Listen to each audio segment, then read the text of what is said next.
नमस्कार, स्वागत है आपका। आप देख रहे हैं द न्यूज और मैं रानी गुप्ता आपके साथ। आपको बता दें कि एक बार फिर से राहुल गांधी ने केंद्र सरकार और साथ ही प्रधानमंत्री मोदी के फ्रांस यात्रा को लेकर के निशाना साधने की कोशिश की, लेकिन इस बीच बीजेपी नेताओं ने कांग्रेस नेता राहुल गांधी की जमकर क्लास लगा दी। आपको बता दें कि जहां स्मृति ईरानी, किरण रिजिजू तो वहीं अमित मालवीय ने भी राहुल गांधी को जमकर निशाना साधा है। दरअसल राहुल गांधी ने मणिपुर को लेकर के सवाल किया था। उनका कहना है कि मणिपुर जल रहा है और यूरोपीय संसद में भारत के आंतरिक मामले पर चर्चा की गई। पीएम ने इस पर एक शब्द भी नहीं कहा। इस बीच राफेल ने उन्हें फ्रांस में बैस्टिल डे परेड का टिकट दे दिया। बता दें, दरअसल अब राहुल गांधी के इस ट्वीट को लेकर के जमकर राजनीति गर्म हो चुकी है। बता दें कि बीजेपी के तमाम नेता लगातार राहुल गांधी पर हमलावर नजर आ रहे हैं। उनका कहना है कि ये वही कांग्रेस नेता हैं जो कि कभी विदेशों में जाया करते थे और विदेशी ताकतों से ये कहते थे कि वो भारत के आंतरिक मसलों पर हस्तक्षेप करे। अब जब इस तरीके की बातें हो रही है तो महज ये संयोग नहीं है कि राहुल गांधी विदेश दौरे पर जाते हैं और फिर भारत के आंतरिक मसलों पर विदेशी ताकतों के द्वारा सवाल उठाया जाता है या फिर मणिपुर के मामले को लेकर के ही यूरोपीय संसद में इसे उठाया जाता है। इस बाबत देखने को मिला कि कई लोगों ने बंगाल पंचायत चुनाव के दौरान हुई हिंसा को लेकर के भी जिक्र छेड़ दिया। बता दें कि लोगों का कहना यह है कि राहुल गांधी आखिर तब क्यों खामोश रहे जब पश्चिम बंगाल में पंचायत चुनावों के दौरान लगातार हिंसा देखने को मिली। न सिर्फ वहां पर बीजेपी के कार्यकर्ता घायल हुए और उनकी हत्या हुई, बल्कि कांग्रेस के भी कई सारे ऐसे कार्यकर्ता रहे जो कि घायल हुए, हत्या हुई। लगातार कांग्रेस सांसद अधीर रंजन चौधरी बार बार ममता सरकार पर आरोप लगाते रहे कि उनकी वजह से पंचायत चुनावों के दौरान हिंसा हो रही है। टीएमसी के गुंडे जो हैं वो कांग्रेस कार्यकर्ताओं को परेशान कर रहे हैं, उनके साथ मारपीट कर रहे हैं। लेकिन मजाल हो कि राहुल गांधी ने एक ट्वीट तक पश्चिम बंगाल में मची इस हिंसा को लेकर के किया हो। लेकिन आज एक बार फिर से राहुल गांधी जो हैं वो फ्रांस में प्रधानमंत्री मोदी जाते हैं, उनका शानदार स्वागत किया जाता है। प्रधानमंत्री को फ्रांस के सर्वोच्च राजकीय सम्मान से नवाजा जाता है, तब जाकर के राहुल गांधी इस तरीके की टिप्पणी करने लगते हैं। बता दें कि राहुल गांधी के इस ट्वीट पर केंद्रीय मंत्री स्मृति ईरानी ने जोरदार पलटवार किया। उन्होंने कहा कि एक व्यक्ति जो भारत के आंतरिक मामलों में अंतर्राष्ट्रीय हस्तक्षेप चाहता है, एक निराश राजवंश जो मेक इन इंडिया की महत्वाकांक्षा को ठेस पहुंचाता है। जब हमारे प्रधानमंत्री को राष्ट्रीय सम्मान मिलता है तो वो भारत का मजाक उड़ाता है। स्मृति ईरानी ने यह भी कहा कि लोगों की ओर से अस्वीकार किए जाने के बाद वो इस बात से नाराज हैं कि रक्षा अनुबंध और राजघराने के दरवाजे पर नहीं पहुंच रहे हैं। आपको बता दें, दरअसल पीएम मोदी फ्रांस के राष्ट्रपति इमैनुअल मैक्रों के निमंत्रण पर फ्रांस की 2 दिवसीय आधिकारिक यात्रा पर गए थे। वो फ्रांस की यात्रा संपन्न कर शनिवार को 1 दिवसीय यात्रा के लिए यूएई भी पहुंच चुके हैं। बता दें, इसी के साथ ही बीजेपी नेता और आईटी सेल के हेड अमित मालवीय ने भी राहुल गांधी पर जोरदार निशाना साधा। उन्होंने राहुल गांधी का एक वीडियो शेयर किया है जिसमें वो भारत के आंतरिक मामले में विदेशी हस्तक्षेप की बात करते हैं। अमित मालवीय इसी वीडियो को ट्वीट करते हुए लिखते हैं, ये महज संयोग नहीं हो सकता कि यूरोपीय संघ की संसद ने राहुल गांधी के राज्य के दौरे के तुरंत बाद मणिपुर में संघर्ष पर बहस करने का प्रस्ताव रखा, जिसमें उनका कोई दखल नहीं है। आइए घटनाओं के क्रम पर नजर डालते हैं। पहले राहुल गांधी लंदन जाते हैं और भारत के आंतरिक मामलों में विदेशी हस्तक्षेप की मांग करते हैं।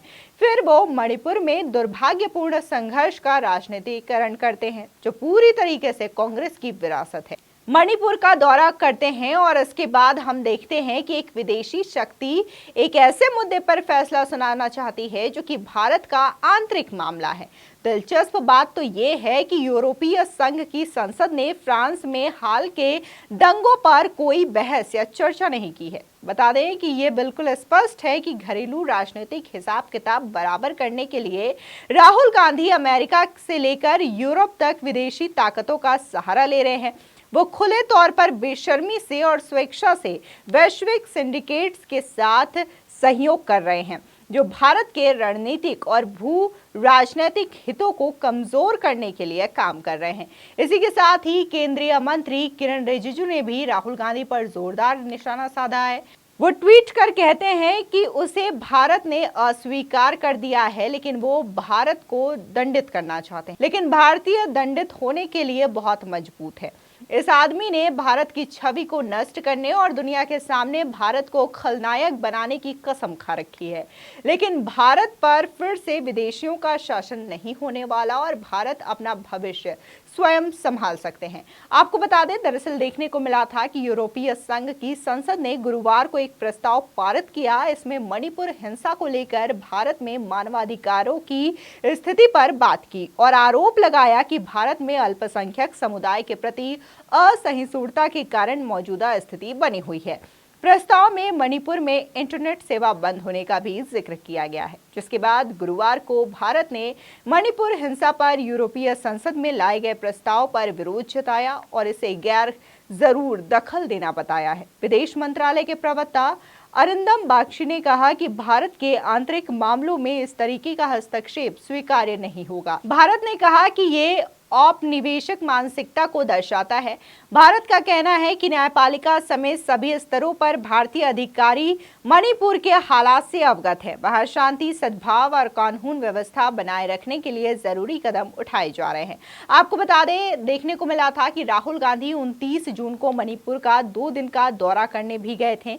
पहले दिन राहुल गांधी को चुराचांदपुर में रिलीफ कैंप में पीड़ितों से मुलाकात भी की थी। हालांकि चुराचांदपुर पहुंचने से पहले राहुल गांधी का काफिला विष्णुपुर में रोक दिया गया था।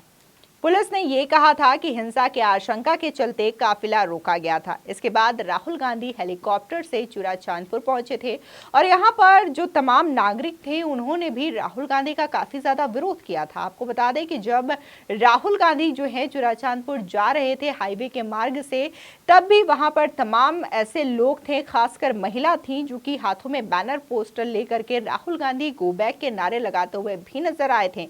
वहां की जनता खुद इस बात का विरोध कर रही थी कि राहुल गांधी वहां पर ना जाएं, क्योंकि कहीं ना कहीं ये जो हिंसा आज भड़की है मणिपुर में, उसकी वजह है कांग्रेस। और इस बात को लेकर के वहां की जो स्टूडेंट्स यूनियन है उसने भी बकायदा प्रेस कॉन्फ्रेंस करके ये बात रखी थी और कांग्रेस पार्टी पर इस हिंसा को लेकर के आरोप भी लगाए थे। लेकिन यहाँ पर राहुल गांधी, जो कि विदेशों से मदद मांगते हैं कि भारत के आंतरिक मामलों में हस्तक्षेप करें, आज जब यूरोपीय संसद में इसको लेकर के मसला उठाया जाता है तब राहुल गांधी ये कहते हैं कि यूरोपीय संसद तक ये बात उठती है, लेकिन देश के प्रधानमंत्री नरेंद्र मोदी इस बात को लेकर के खामोश हैं और मणिपुर हिंसा को लेकर के कुछ भी नहीं बोलते हैं। लेकिन अब लोग सवाल ये पूछ रहे हैं कि जिस तरीके से पश्चिम बंगाल में पंचायत चुनावों के दौरान जो हिंसा देखने को मिली है, कई सारे यहाँ पर कार्यकर्ताओं की निर्मम हत्या की गई है, लोगों के साथ बेरहमी से मारपीट की गई है, तो आखिर इस बात को लेकर के राहुल गांधी क्यों खामोश रहे?